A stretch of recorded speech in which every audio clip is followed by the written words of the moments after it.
Safer sleeping for your baby. My name is Dr. Carly, also known as Professor Caroline Fertelman, and I'm a paediatrician working in the NHS, and I've done so for over 3 decades.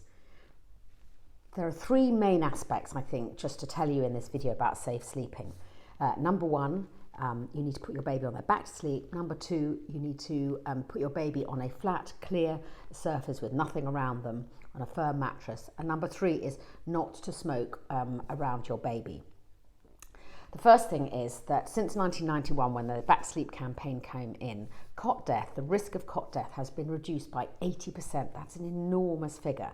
So it's very important that you always put your baby on their back to sleep. Not on their side with towels to keep them there, but on their back with nothing around them. It's still important when they're awake to do tummy time. You must put them on their tummy, but when they're asleep, they must be on their backs and uncovered. So nothing around their heads, no towels keeping them in place, no pillows and no cushions.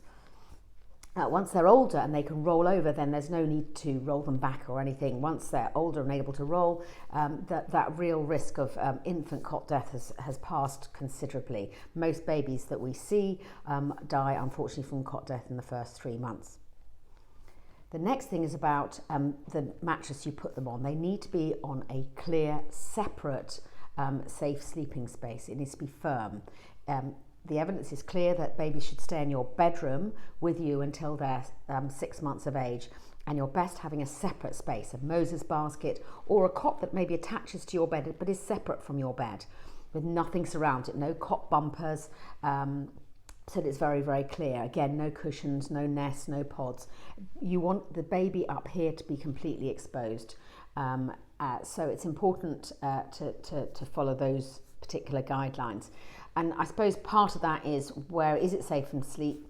Car seats, again, not particularly safe if they're doing long journeys when they're really tiny, and not recommended for premature babies to spend any time other than when you're travelling. And if you're travelling for long distances, to stop, take them out, walk around for a bit and then put them in. And it's partly because they're all scrunched up, and that's not the best position for them to be in. And it's certainly not good for them to develop their back muscles.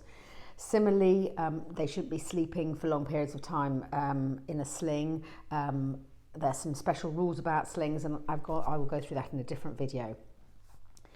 Nests and pods, please don't let babies sleep in those. And I think the other 2 areas just to cover briefly are sleeping on a sofa, which is really a no-no. And unfortunately, that is a very much higher risk of cot death, because it's not safe for the baby, because they can slip and get trapped, and they're squishy, and they're sleeping mostly on a sofa with you. So we would really very much countenance against sleeping on a sofa. And finally, bed sharing in terms of where to sleep. There are some things to make it safer.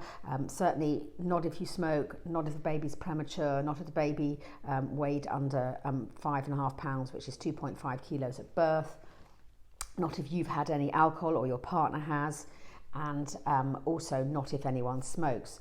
Breastfeeding is a protective factor, but still bed sharing needs to be thought about with caution, and the baby needs to be in the bed without anything surrounding them, no blankets, no duvets, and no pets in the bed, and no other children in the bed. So again, that makes it slightly more difficult if you've got twins or triplets, because you can't have really more than one of them in the bed at the same time. So that's about bed sharing, and I'll make again a separate video just to go through that again. And finally, smoking. So smoking is something that really has been linked hugely with cot death, including antenatal smoking and smoking of a partner. So this is a really good time to actually thinking about quitting, and go to your GP, and there's lots of places where you can get help with this.